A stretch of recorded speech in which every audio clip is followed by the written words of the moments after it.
আসসালামু আলাইকুম এভরিওয়ান। বাংলাদেশ থেকে প্রায় ৬,০০০ কিলোমিটার দূরে গিলি ত্রাওয়াঙ্গান দ্বীপপুঞ্জ অবস্থিত। এটি ইন্দোনেশিয়ার একটি অন্যতম পর্যটন স্থান। বিমানবন্দর থেকে নেমে এরকম পাহাড়ি আঁকাবাঁকা রাস্তায় আরও প্রায় ১০০ কিলোমিটার ভ্রমণ করার পরে আপনারা পৌঁছাতে পারবেন গিলি দ্বীপপুঞ্জে। এখানে এরকম স্পিডবোট অথবা ফেরির মাধ্যমে আপনারা যে মূল ভূখণ্ড লম্বক সেখান থেকে গিলি ত্রাওয়াঙ্গান বা গিলি আইর বা অন্যান্য দ্বীপপুঞ্জে পৌঁছাতে পারেন। এটা হচ্ছে ভ্রমণ প্রিয়াসু এবং যারা ভ্রমণ করতে ভালোবাসে পর্যটক তাদের জন্য আসলে স্বপ্নের দ্বীপপুঞ্জ বলা চলে।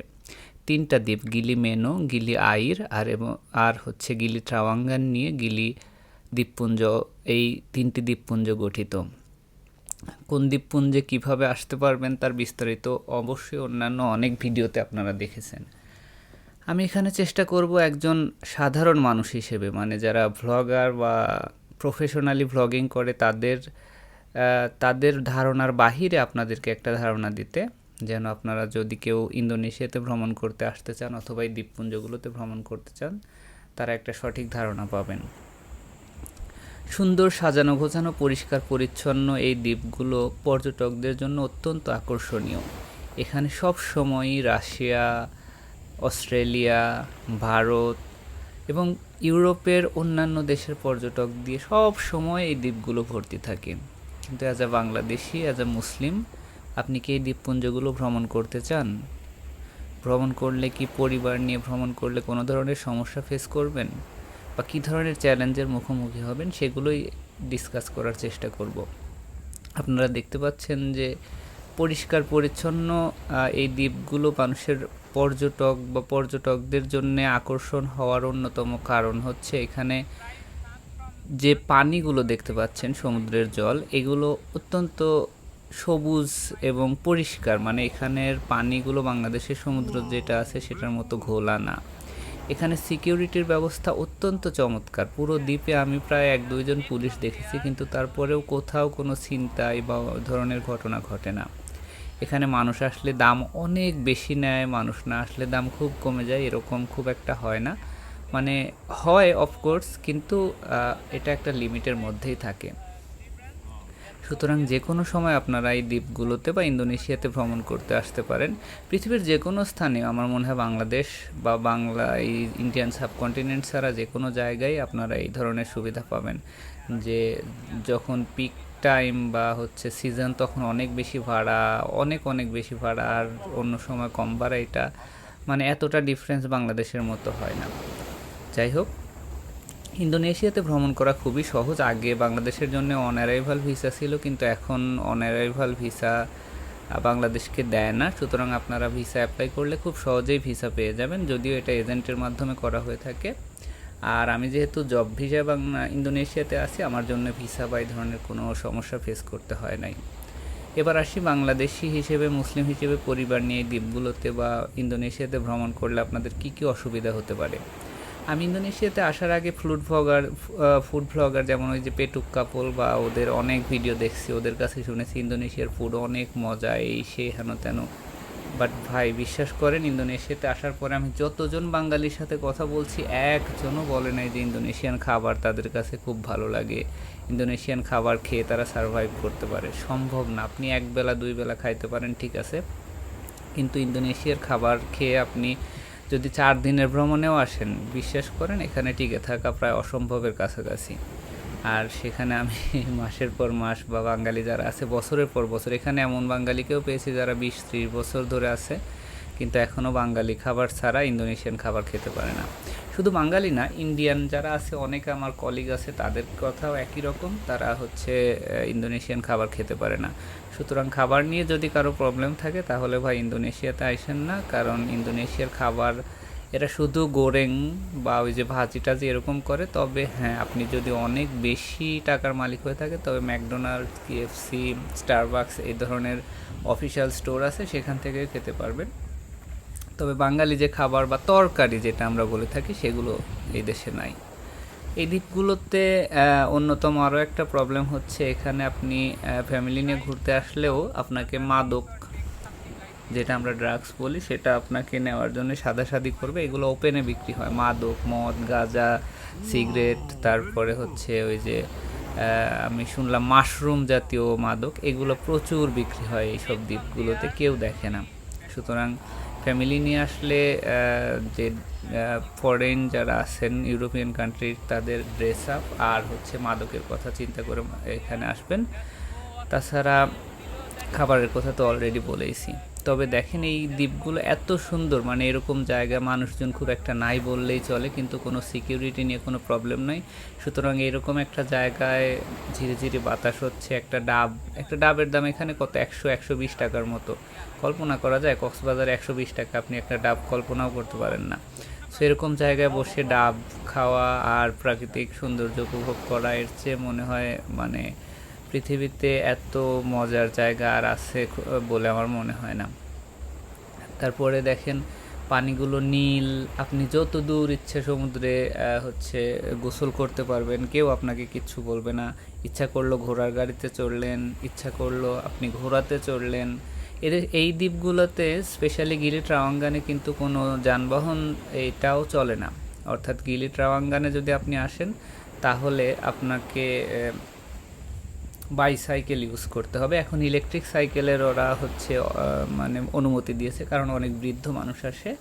সো এই কথাটাও আপনাদেরকে মাথায় রাখতে হবে। ফ্যামিলি, বাচ্চা কাচ্চা, বিশাল বিশাল ব্যাগ ট্যাগ নিয়ে যদি আসেন সেক্ষেত্রেও আপনি প্রবলেমে পড়তে পারেন। তবে হ্যাঁ, আপনি যদি হাঁটতে ভালোবাসেন, আপনি যদি রৌদ্র ভালোবাসেন, সমুদ্র ভালোবাসেন, কোয়াইট সেফ জায়গা পছন্দ করেন, তবে ইন্দোনেশিয়া বা এই দ্বীপগুলো আপনার জন্যে। এখানে খাবারের খরচের কথা বলি, আপনি যদি ইন্দোনেশিয়ান খাবার হোক আর মিক্স খাবার হোক, এখানে বেশিরভাগ সময় আমরা ওই যে গ্রিল বা বারবিকিউ জাতীয় খাবারগুলো বেশি দেখে থাকি, স্পেশালি বারবিকিউ জাতীয় খাবার। সো প্রতিবেলা খাবারে আপনার জন্য অ্যাভারেজ যদি আপনি 200 টাকা করে ধরেন তাহলে আপনি সার্ভাইভ করতে পারবেন। অর্থাৎ একজন মানুষের জন্য প্রতিদিন 600 টাকা। আর হোটেল খরচ আপনি বিভিন্ন রকম হোটেল, বিভিন্ন লোকেশান আর বিভিন্ন ফ্যাসিলিটিসের কথা চিন্তা করে যদি হোটেলের কথা চিন্তা করেন, তবে আপনি হচ্ছে 1000 থেকে শুরু করে 5-10 হাজার 20,000 টাকার হোটেলও পেয়ে যাবেন। চিন্তা করে দেখেন এরকম জায়গায় আমি যে খাবারটা খেয়েছিলাম এটার দাম পড়েছিল প্রায় 400 টাকার মতো। এরকম একটা পরিবেশে আপনি 400 টাকার একটা খাবার নিয়ে ঘন্টার পর ঘন্টা বসে থাকতে পারবেন, খেতে পারবেন, কোনো ব্যাপার না। আর এই যে সামনে সমুদ্র, সমুদ্রের গর্জন, তার সাথে হচ্ছে বোট এখানে এভাবে রেখে দিছে, মানে অনেক অনেক সুন্দর একটা জায়গা। এরপরে আপনি যদি ইচ্ছে করেন এখানে মানে বসে থেকে সমুদ্র, সূর্যাস্ত, সূর্যোদয় সব কিছুই দেখতে পাবেন।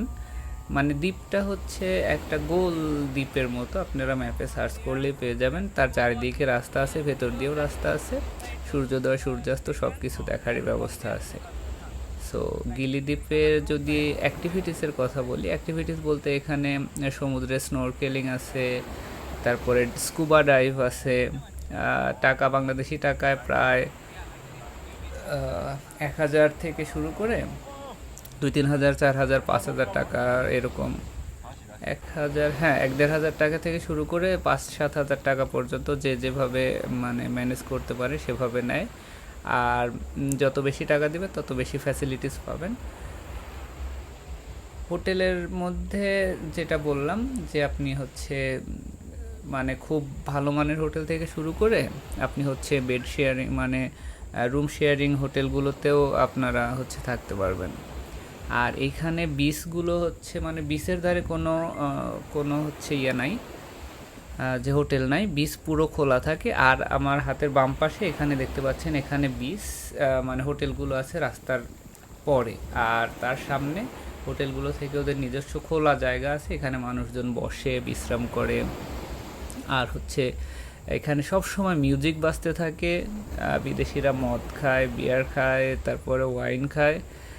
আর যে যার মতো মানে বসে থেকে একদম দেখা যাচ্ছে বিকেল 4টা-5টা থেকে বসে থেকে একদম সন্ধ্যা 7টা-8টা পর্যন্ত ওরা হচ্ছে সূর্যাস্ত দেখে।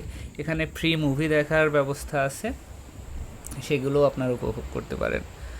এখানে যদি আবহাওয়ার কথা বলি, ইন্দোনেশিয়াতে কিন্তু মাত্র 2টা ঋতু, একটা হচ্ছে বর্ষাকাল আর একটা হচ্ছে গরমকাল। বর্ষাকালটা মূলত আপনার অফ সিজন বলে, সো বর্ষাকালে হুটহাট এত বৃষ্টি হয়, মানে ঝমঝম করে বৃষ্টি হয়, সেই বৃষ্টির কোনো আগামাথা নাই।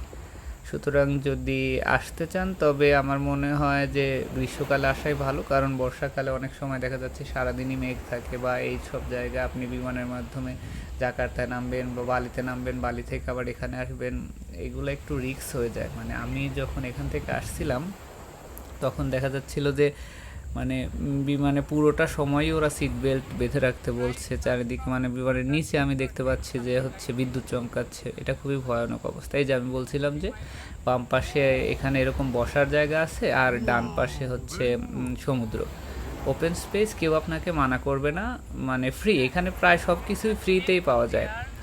আর ইন্দোনেশিয়ান মানুষগুলো মোটামুটি ওদের পর্দা বা ড্রেস আপ ঠিক থাকলেও ইউরোপিয়ানদের ড্রেস আপ বা গোসল বা এগুলো অতটা ইসলামসম্মত হবে না, এটা আশা করাও যায় না। সো ফ্যামিলি নিয়ে যারা আসবেন তারা এই কথাটা মাথায় রেখেই আসবেন। এই যে এরকম ওপেন স্পেসে আপনারা সিম্পলি বসে থাকতে পারবেন, বসে থেকে সূর্যাস্ত আর হচ্ছে পূর্ব দিকে সূর্যোদয় মানে উপভোগ করতে পারবেন, কোনো ব্যাপার না।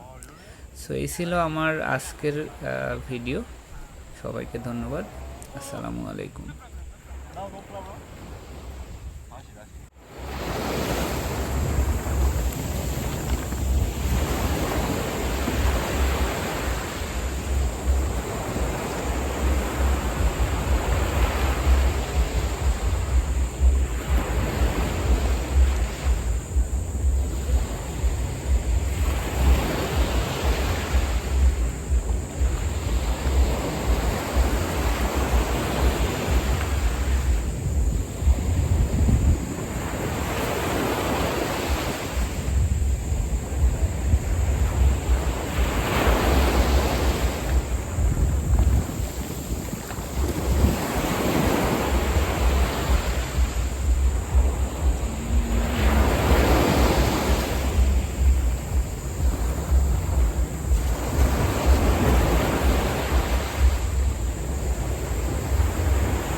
আমায় তুমি মনে রাখো না রাখো,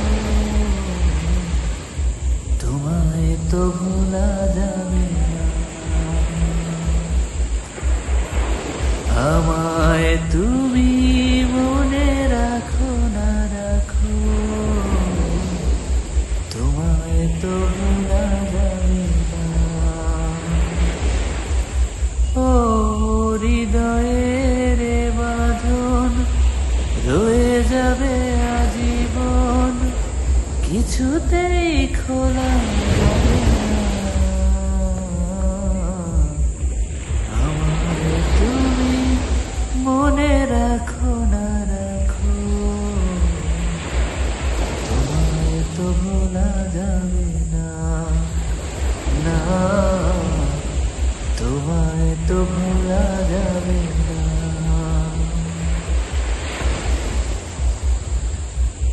ভালোবাসা দিনগুলি স্মৃতি হয়ে কাঁদে, তোমার কথা মনে হলে গ্রহণ লাগে চাঁদে। ভালোবাসা দিনগুলি স্মৃতি হয়ে